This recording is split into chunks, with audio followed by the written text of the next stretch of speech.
আফগানিস্তানের তালেবান সরকার কিছুদিন আগে একটা আদেশ জারি করেছে যে তাদের নেতারা সরকারি চাকরিতে তাদের পুত্রদের কিংবা আত্মীয় স্বজনকে নিয়োগ দিতে পারবেন না।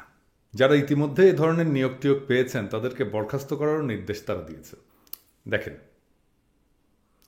তালেবান শাসন নিয়ে অনেক আলোচনা সমালোচনা আছে দেশে বিদেশে, বিশেষ করে তাদের মানবাধিকার এবং নারীর অধিকার সংক্রান্ত আচরণ নিয়ে পৃথিবীর অনেক দেশ, সংস্থা, ব্যক্তিত্ব সোচ্চার হয়েছেন। কিন্তু তালেবান শাসনের যত নেতিবাচক দিকই থাকুক না কেন, এই আদেশের ফলে আমরা ধারণা করতে পারি যে তাদের নেতৃত্ব সরকার এবং পরিবার একাকার করে ফেলার বিরুদ্ধে। কিন্তু দুঃখজনক হলেও সত্য যে ফ্যাসিস্ট এবং অবৈধ খয়রাতি খাটাস ক্রাইম মিনিস্টার হাসিনার রাষ্ট্র শাসনের এই ন্যূনতম উপলব্ধিও নাই। অথচ তার লেসপেন্সার রাম বামেরা তালেবানের নাম শুনলেই খিস্তি খেউর করতে করতে মুখের ফেনা তুলে ফেলে। কাঁঠাল রানী যে সরকার এবং পরিবার একাকার করে ফেলছে তার একটা প্রকৃষ্ট উদাহরণ হচ্ছে তার নিজস্ব ক্ষমতা বলে তার পুত্রধন সজীব ওয়াজেদ জয়কে সরকারের আইসিটি উপদেষ্টা হিসেবে নিয়োগ প্রদান করছে। কিন্তু জয় আসলে কি কাজ করে, তার কাজটা কি, তার কন্ট্রিবিউশনটা কি দেশে, সেটা সম্পর্কে কিন্তু কোনো স্বচ্ছতা নাই। সে সারাক্ষণ থাকে আমেরিকায়, একটা কুত্তা নিয়ে বসে থাকে। বাংলাদেশের আইসিটি উপদেষ্টা হিসেবে তার কাজটা কি? অথচ এই ফ্যাসিস্ট সরকারের নেতা মন্ত্রীরা তাকে ডিজিটাল বাংলাদেশের রূপকার হিসেবে সেলিব্রেট করে। আমরা তো জানি যে ডিজিটাল বাংলাদেশের ধোয়া তুলে এই অবৈধ সরকার পাশ করছে ভয়ঙ্কর এক কালাকানুন, ডিজিটাল সিকিউরিটি অ্যাক্ট, যার মাধ্যমে জনগণ এবং মিডিয়ার মুখ বন্ধ করার সমস্ত বন্দোবস্ত করা হয়েছে। আমরা এটাও জানি যে ডাটা সিকিউরিটি অ্যাক্ট নামে একটা ভয়ঙ্কর কালাকানুন প্রস্তুত করছে, যার প্রকাশ্য সমালোচনা করছে আমেরিকান রাষ্ট্রদূত পিটার হাস স্বয়ং। এবং এই ডেটা সিকিউরিটি অ্যাক্ট, এই আইনটা, এই কালাকানুনটা বাস্তবায়িত হলে দেশের মানুষের বাকি সকল অধিকারও কেড়ে নেওয়া হবে। ইদানিংকালে কাঁঠাল রানী আর তার পুত্রধন জয় ধোয়া তুলছে স্মার্ট বাংলাদেশ প্রতিষ্ঠা করার, যে কথা বলতে বলতে ওবায়দুল কাদের আর তার দলবল ধপ্পাস করে স্টেজ ভেঙে পড়ে।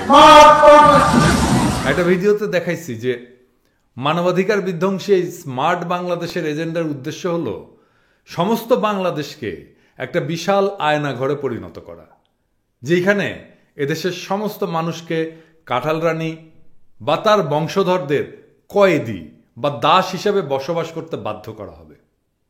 হাসিনা আর জয় কি এখানে থেমে গেছে? না, থামে নাই। এই জয় ডাকাত কিন্তু এখানে থেমে নাই।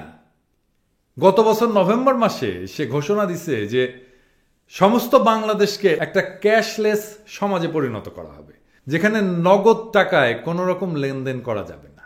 সে বলছে যে আগামী নির্বাচনে আওয়ামী লীগ ক্ষমতায় ফিরে আসলে ৩-৪ বছরের মধ্যে ক্যাশলেস সমাজ প্রতিষ্ঠা করা হবে। এটাই হবে সরকারের লক্ষ্য।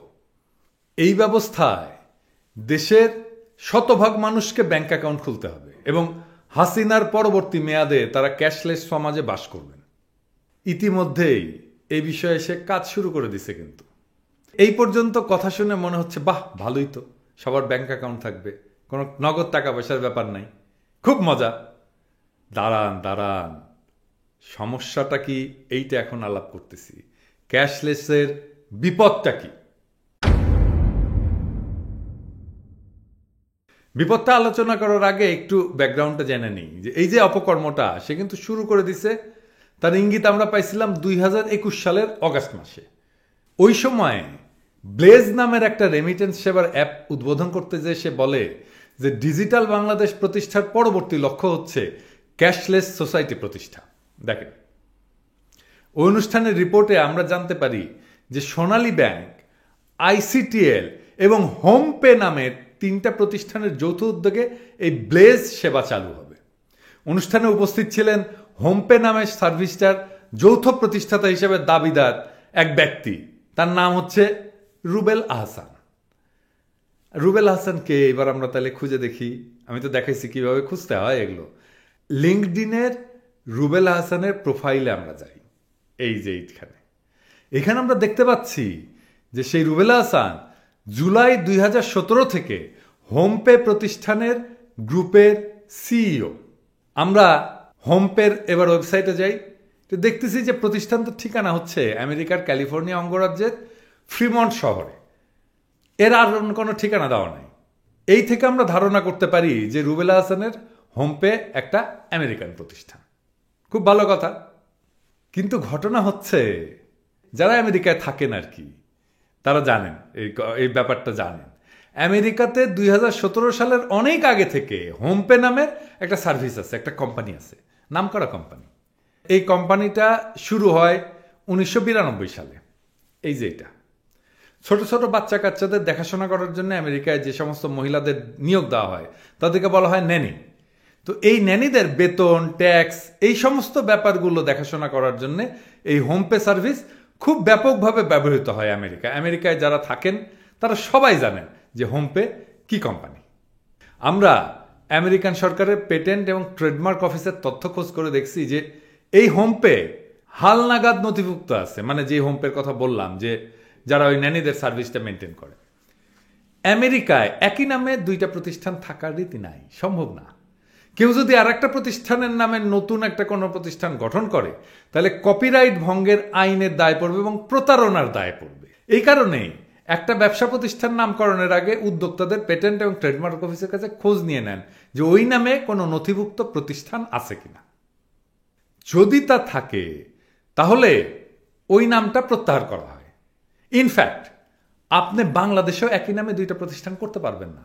বাংলাদেশে যদি একটা কোম্পানি আপনি খুলতে চান তাহলে নতুন কোম্পানির নাম নিবন্ধন করতে হয় প্রথমে, এবং সেই জন্যে RJSC বা যৌথ মূলধন কোম্পানি এবং ফার্মসমূহের নিবন্ধকের কার্যালয়, এটার ওয়েবসাইটে যেতে হয়, যে দেখতে হয় পছন্দের নামটা দিয়ে সার্চ দিতে হয় যে এই নামে কোম্পানি করা যাবে কিনা।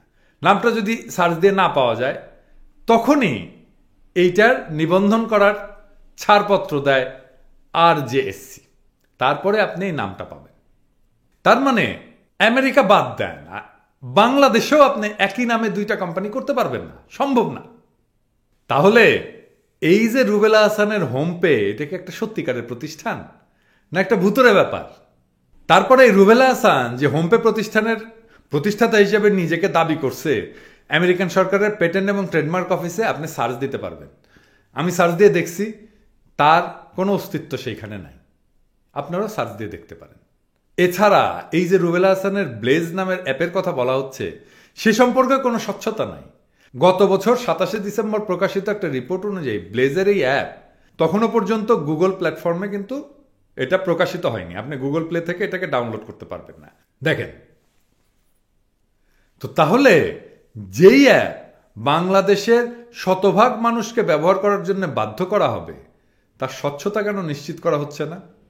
অথচ এই ধরনের একটা সম্পূর্ণ অস্বচ্ছ অ্যাপ, একটা সম্পূর্ণ ভুতুরে কোম্পানি, তাদের সাথে সোনালী ব্যাংকের মতো একটা রাষ্ট্রায়ত্ত প্রতিষ্ঠানকে পার্টনারশিপ করার জন্য ব্যবস্থা করানো হয়েছে, গেলানো হয়েছে।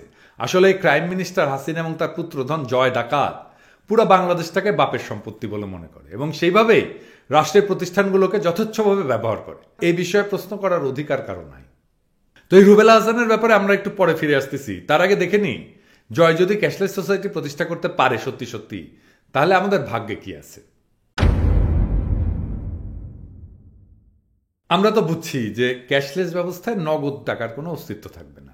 প্রত্যেকটা নাগরিককে ব্যাংক অ্যাকাউন্ট খুলতে হবে এবং অ্যাকাউন্ট খুলতে গেলে জাতীয় পরিচয়পত্র সহ যা যা কাগজপত্র জমা দিতে হয় সেটা দিতে হবে। আপনারা তো জানেন ব্যাংক অ্যাকাউন্ট খুলতে গেলে কি করতে হয়। আপনার যে টাকা সেটা আপনি কখনো নগদে হাতে পাবেন না, দেখতে পারবেন না।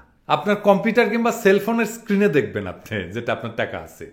আপনার চাকরিদাতা তার কোম্পানির অ্যাকাউন্ট থেকে আপনার বেতনের সমান একটা সংখ্যা আপনার অ্যাকাউন্টে ট্রান্সফার করে দেবে। আপনি যদি কেনাকাটা করতে যান তাহলে আপনার সেলফোন থেকে দোকানদারের পাওনা পরিশোধ করবেন, বিকাশে যেভাবে শোধ করেন। যদি কাউকে টাকা পাঠাতে চান, কোনো বিল শোধ করতে চান, তাও আপনার কম্পিউটার বা সেলফোন থেকে করবেন। যেই ব্যাংকে আপনি টাকা জমা রাখেন সেই ব্যাংক আপনাকে একটা ব্যাংক কার্ড দেবে, যে এটিএম কার্ড একটা দেয় না, ওইরকম একটা এটিএম কার্ড দেবে। সেটা আপনি ব্যবহার করে জিনিসপত্রের দাম শোধ করতে পারবেন, কিন্তু টাকা তুলতে পারবেন না এটিএম থেকে। এখন এই সিস্টেম চালু করার সপক্ষে আপনাকে বলা হবে যে এই যে আপনার লেনা দেনা, এটা খুব দ্রুত এবং সহজে আপনি করতে পারবেন। তাছাড়া নগদ টাকা চুরি হয়ে যেতে পারে। এই সিস্টেমে নগদের কোনো কারবার না থাকায় চুরির সম্ভাবনা নাই। ভালোই তো, তাই না? ভালো হবে। উন্নত দেশগুলো তো ক্যাশলেস সিস্টেমের দিকে যাচ্ছে। আমরা ইতিমধ্যেই আমেরিকা, কানাডা, সিঙ্গাপুরের লেভেলে তো চলেই গেছি, তাই না? সুতরাং আমাদেরকে উন্নয়নের স্বার্থে এই কাজ করতে হবে। শুনতে খুব ভালো লাগে। আসলে একবারে চালু হয়ে গেলে এই সিস্টেমের পুরা কন্ট্রোল চলে যাবে হাসিনা, জয়, এই ক্রিমিনাল গংয়ের কাছে। প্রথমত, অ্যাকাউন্ট খুলতে গেলে আপনার পুরো ব্যক্তিগত তথ্য দিতে হবে, যা চলে যাবে এদের হাতে। হাসিনা জয় যে ডেটা সিকিউরিটি অ্যাক্ট তৈরি করতে যাচ্ছে, তাতে তারা জনগণের ব্যক্তিগত সকল তথ্য জোগাড় করে বাংলাদেশের জনগণের উপরে পুরোপুরি নজরদারির ব্যবস্থা রাখছে। আপনি কোথায় যান, কেমন করে যান, কি দিয়ে যান, কি ব্যবহার করে যান, গাড়ি করে যান, সাইকেল করে যান, ট্রেনে করে যান, না লঞ্চে করে যান, কার সঙ্গে কথা বলেন, কি কথা বলেন, আপনার বাড়িতে কারা যাওয়া আসা করে, কাকে আপনি টাকা পয়সা দিলেন, কারে আপনি দাওয়াত দিলেন, আপনি কোথায় দাওয়াত খাইতে গেলেন, আপনি কোন রেস্টুরেন্টে খাইলেন, কি কেনাকাটা করলেন, আপনার বাচ্চা কোথায় পড়ে, এই সমস্ত বিষয়গুলো আমরা নিতান্ত ব্যক্তিগত বলে মনে করি, তাই না? কিন্তু তার সমস্ত তথ্য চলে যাবে এই অবৈধ সরকারের তথ্য ভাণ্ডারে। এর মাধ্যমে কিবোর্ডের একটা বোতাম টিপেই আপনাকে সম্পূর্ণভাবে কন্ট্রোল করা সম্ভব হবে। আপনি এখন বলবেন কিভাবে কন্ট্রোল করবে? আসেন, এইটা আমি এখন দেখাচ্ছি। ক্যাশলেস সোসাইটি এই বন্দোবস্তটাকে আরো পাকাপোক্ত করবে। এই বিষয়টা বোঝার জন্য আমি কয়েকটা পরিস্থিতির কথা উল্লেখ করতেছি। এই ব্যবস্থায় সরকার যদি ধরেন কাউকে রাষ্ট্রবিরোধী বলে মনে করে, তাহলে সহজে তার বিরুদ্ধে ক্র্যাকডাউন করতে পারবে। কিভাবে? এই যে দেখেন, ধরেন আপনি হাসিনা, তার পুত্র জয়, তার কন্যা, আত্মীয় স্বজন, তার বাপ, তার দাদা, দলের লোকজন, সরকারের ইত্যাদি কারো সম্পর্ক, যে বিচারপতি একজন বগুড়ায় কি করলো না, পা ধরায় মাপসা হইল না, এইরকম আর কি। কারো সম্পর্কে যদি একটা মৃদু অসন্তোষ আপনি প্রকাশ করেন সরকার বা তার সমর্থকদের সম্পর্কে, তাহলে তাদের কন্ট্রোল সিস্টেমের মাধ্যমে সঙ্গে সঙ্গে জেনে যাবে। পরদিন সকালে উঠে আপনি দেখবেন যে আপনার ব্যাংকের অ্যাকাউন্টে সকল টাকা কেউ সরাই ফেলছে। আপনি মহা টেনশনে ব্যাংকে যাবেন, সেখানে আপনাকে বলা হবে যে বিষয়টা তদন্ত করা হবে। হ্যাঁ, কবে তদন্ত শেষ হবে সেটা তো আপনি জানেন, তাই না? আমরা তো সাগর রুনির হত্যাকাণ্ডের তদন্তের কথা জানি, তাই না? তারপরে তনু হত্যাকাণ্ডের তদন্তের কথা তো জানি, তাই না? তো তদন্ত তো হবেই আর কি। হ্যাঁ, তদন্ত না হওয়া পর্যন্ত আপনি ব্যাংকে যেতে থাকবেন, আপনার জুতার সোল ক্ষয় হতে থাকবে। হাতে তো ক্যাশ টাকা নাই, আপনার ব্যাংক অ্যাকাউন্ট তো ফ্রিজ হয়ে আছে, আপনি বাড়ি ভাড়া দিতে পারতেছেন না, বাজার করতে পারতেছেন না, গাড়ি ঘোড়ায় চলতে পারতেছেন না, টিকিট কাটতে পারতেছেন না, বাচ্চা স্কুলের বেতন দিতে পারতেছেন না। কিছুকাল হয়তো আত্মীয় স্বজন, বন্ধু বান্ধবের করুণা কৃপায় দুইটা ভাত মুখে পড়বে, এমন অবস্থায় বাধ্য হয়ে আপনি শেষ পর্যন্ত ছাত্রলীগের কাছে যাবেন, যে বলবেন যে ভাই মাপ চাই, আর কোনোদিন কিছু করব না ভাই, আমার এইবার মাফ কইরা দেন। তারপরে আমাদের ঠোলা বাহিনী একটা মুসলেকা নিয়ে আসবে, বলবে যে একটু সাইন করেন, আপনি কোনোদিন আর কিছু করবেন না। আর ওই যে আপনার ব্যাংক অ্যাকাউন্ট আছে না, ওই ব্যাংক অ্যাকাউন্টের অর্ধেক টাকা আমারে দিয়ে দিয়েন। ঠিক আছে, আপনি দিয়ে দিবেন, টু শব্দ করবেন না। এইটা করলে আপনি আপনার ব্যাংক অ্যাকাউন্টটা ফেরত পাবেন। তারপরে আপনি একান্ত বাধ্য হাসিনার অনুগত দাস হয়ে যাবেন, কিচ্ছু বলবেন না, কিচ্ছু করবেন না, আপনার জিন্দেগির শিক্ষা হয়ে যাবে।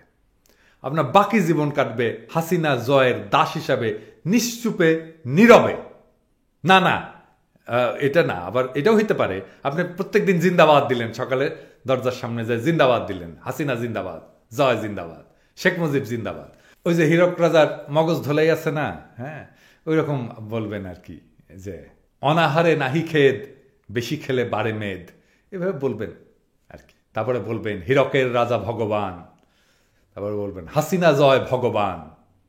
আবার ধরেন আপনি কাউরে টাকা ধার দিলেন, যার বিরুদ্ধে সরকারের আক্রোশ আছে, ক্যাশলেস অবস্থায় এটা আপনি বিপদে পড়ে যাবেন। কিভাবে? দেখেন, সরকার এই ধরনের ঘটনা সাজাইতে পারে, এবং এই অবৈধ ফ্যাসিস্ট সরকারের পক্ষে কোনো কিছুই অসম্ভব না, সব কিছু করতে পারে তারা।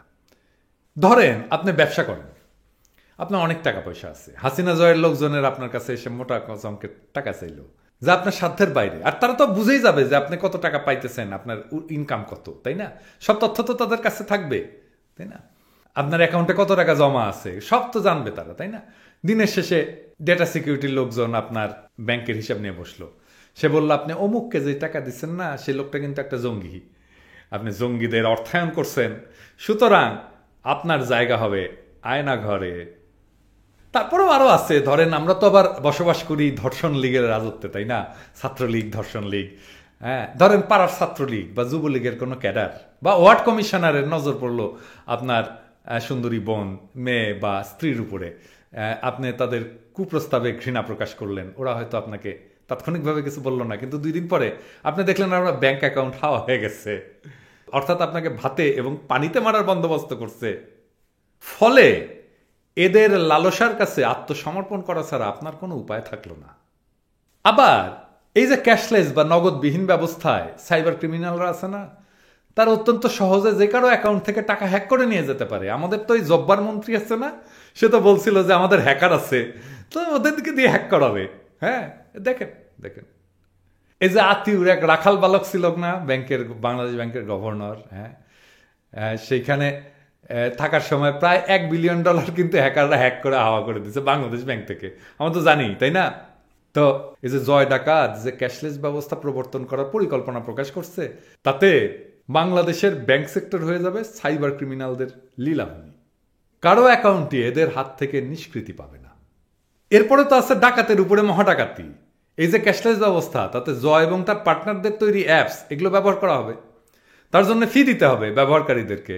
এই যে দেখেন, বাংলাদেশের শতভাগ মানুষকে এই সমস্ত অ্যাপস ব্যবহার করতে হবে, টাকা জমা দেওয়া, টাকা উঠানো, টাকা পাঠানো, সমস্ত ট্রানজ্যাকশনে ফি দিতে হবে এই জয়ের ডাকাত দলকে। খেয়াল করে দেখেন, এই সিস্টেমে এমনিতেই আপনার অ্যাকাউন্ট বা অ্যাকাউন্টের টাকার কোনো ধরনের নিরাপত্তা থাকবে না, কিন্তু কোনো নিরাপত্তা থাকবে না। এমনকি কারো অ্যাকাউন্টে যদি এই ডাকাত দলের হামলার শিকার নাও হয়, তাদেরকেও মাসুল গুনতে হবে প্রত্যেকটা ট্রানজ্যাকশনে। এদেরকে ফি দিয়ে প্রত্যেকবার টাকা পাঠাবেন, একটা করে ফি নেবে। এটা হচ্ছে আপনার শরীর থেকে ক্রমাগত রক্তক্ষরণ হওয়া। এই অবস্থায় আপনি বাঁচবেন কিভাবে? মোট কথা, এই ক্যাশলেস ব্যবস্থা আমাদের প্রাইভেসি বা ব্যক্তি স্বাধীনতা ধ্বংস করে দেবে। দেখেন, এই কারণে এমনকি আমেরিকাতেও সেই দেশের প্রখ্যাত মানবাধিকার সংস্থা American council for civil liberty cashless সোসাইটির বিরুদ্ধে সোচ্চার হয়েছে। দেখেন, জয় প্রকাশ্যে বলছিল না যে ক্যাশলেস সিস্টেম চালু করার ব্যাপারে সে বেশ কিছু দূর আগে গেছে। সে দাবি করছে যে বাংলাদেশের 90 থেকে 95% অ্যাপস এবং ওয়েবসাইট দেশীয় কোম্পানির মাধ্যমে তৈরি করা হয়েছে। এই দেখেন, বোঝাই যাচ্ছে ক্যাশলেস পদ্ধতির বিষয়টাও সে দেশি কোম্পানির তৈরি অ্যাপস এবং ওয়েবসাইট ব্যবহার করে প্রতিষ্ঠা করবে। এর অবশ্য কারণও আছে যে জয় হাসিনার যে ডেটা সিকিউরিটি অ্যাক্ট অনুযায়ী বাংলাদেশে পার্টিসিপেট করে এমন সকল আইটি প্ল্যাটফর্ম এবং অ্যাপ প্রতিষ্ঠানকে তাদের ডেটা বাংলাদেশে সংরক্ষণ করতে হবে। ডেটা সংরক্ষণের এই নিয়মের মাধ্যমে তারা প্রত্যেকটা ক্ষেত্রে তাদের নিয়ন্ত্রণ প্রতিষ্ঠা করবে। আমি কিন্তু আগেই বলছি এটার একটা ভিডিওতে, এটা যদি আগে দেখে না থাকেন এটা দেখে নিন। বিদেশি আইটি প্ল্যাটফর্মগুলো এই বাধ্যবাধকতা মানতে চাইবে না, ফলে তারা বাংলাদেশে আর কাজ করবে না, চলে যাবে। জয় এবং হাসিনা এটাই কিন্তু চায়। তাদের বিভিন্ন অসৎ উদ্দেশ্য চরিতার্থ করার জন্য তাদের উদ্যোগে বিভিন্ন অ্যাপ এবং ওয়েবসাইট তারা তৈরি করবে, যেটার কোনো ধরনের জবাবদিহিতা থাকবে না। এইবার আসেন রুবেল আহসানদের প্রসঙ্গে আবার ফিরে আসি। এই জায়গাতেই রুবেল আহসানদের প্রাসঙ্গিকতা। যেসব তথ্য উপাত্ত আমি সংগ্রহ করতে পারছি, আমি সবগুলো দেখাইলাম না কারণ অনেক বড় হয়ে যাবে। তাতে আমার ধারণা এই তথাকথিত হোমপে একটা কাভার মাত্র, যার আড়ালে জয় এবং তার cyber partners in crime cashless ব্যবস্থার জন্য প্রয়োজনীয় আইটি আর্কিটেকচারের কাজ চালায় যাচ্ছে, এবং এতে সে বেশ অনেকটা আগায় গেছে।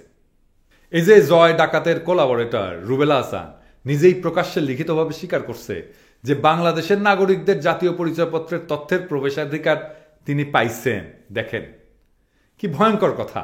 আপনার ব্যক্তিগত তথ্য যেটা সংরক্ষণ করার দায়িত্ব বাংলাদেশ সরকারের, রাষ্ট্রের, সেইটা জয় ডাকাতের কল্যাণে গিয়া পড়ছে একজন প্রাইভেট ব্যক্তির হাতে, এবং তা ব্যবহৃত হবে ক্যাশলেস সোসাইটির মতো একটা জঘন্য মানবাধিকার বিরোধী সিস্টেম তৈরি করার কাজে। তাও আবার কার হাতে? রুবেল আহসানের হাতে, যার কোম্পানি আদৌ আছে কিনা সেটা কেউ জানে না। এটা হচ্ছে জয় ডাকাতের সর্বশেষ ষড়যন্ত্রের একটা অংশ মাত্র। এই কারণেই জয় ডাকাত বলতে পারছে যে আগামী নির্বাচনের পরে আওয়ামী লীগ ক্ষমতায় থাকলে 3 বছরের মধ্যেই সে ক্যাশলেস ব্যবস্থা আমাদের উপর চাপাই দিতে পারবে। ব্যাংক ব্যবস্থার এই যে আমূল পরিবর্তন এবং এতে যে সমস্ত প্রযুক্তি ব্যবহৃত হবে সেসব বিষয়ে জনগণের যে জানার অধিকার আছে সেটা কোনোভাবেই এই হাসিনা জয় চক্র বিশ্বাস করে না। তারা আসলে আমাদেরকে মানুষ হিসেবে গণ্য করে না। ফলে সাধারণ মানুষের যে অধিকারগুলো আছে কিংবা নাগরিক হিসেবে এরকম একটা অতীব গুরুত্বপূর্ণ বিষয় যে আমাদের একটা মতামত থাকতে পারে, সেই ব্যাপারে এই চক্রের কোনো ভ্রুক্ষেপ নাই। এই মুহূর্তে এদের কেবল অপেক্ষা ছলে বলে কৌশলে কোনো প্রকারে আগামী নির্বাচনের বৈতরণী পার হয়ে যাওয়া।